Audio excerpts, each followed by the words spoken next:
আজকে T shirt print করতে করতেই হঠাৎ করে একটা ফোন এলো আর বলছে আপনার অর্ডার আছে, আপনি একটু বাড়ির বাইরে আসুন। অবশ্যই এটা আমার কাছে একটা বড় খবর, কারণ একটা বড় অর্ডার পেয়েছি আমার একটা দাদার এন্টারপ্রাইজের জন্য। এবার কিছুটা টি শার্ট আমার কাছে শর্ট ছিল আর ওনার রিকোয়ারমেন্ট ওয়াইজ আমি টি শার্ট অর্ডার করেছিলাম, সেটা আজকে চলে এসেছে, যার জন্য আমি খুশি। এবার সেই অর্ডারটা রিসিভ করতে গিয়েই দেখলাম যে পাগলু আসছে সাইকেল নিয়ে, তো তার সঙ্গে একটু দাঁড়িয়ে থেকে গল্প করলাম এবং তারপরে টোটো নিয়ে অর্ডারটা এলো।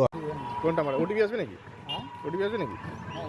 আমি খুব এক্সাইটেড যে ঘরে গিয়েই আমি সেটাকে খুলে আবার নতুন করে প্রিন্ট করতে শুরু করে দেবো, কিন্তু কি হলো তোমরা জাস্ট দেখে নাও।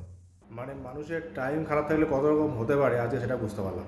আবার অর্ডার নেওয়া ছিল, আর্জেন্ট ব্যাপার ছিল, একদিন লেটে এসছে। এই লেটে আসার পরেও আমি দেখছি যেটা আমি কলার অর্ডার করেছি এসছে রাউন্ড নেই। এই দেখো, রাউন্ড নেই।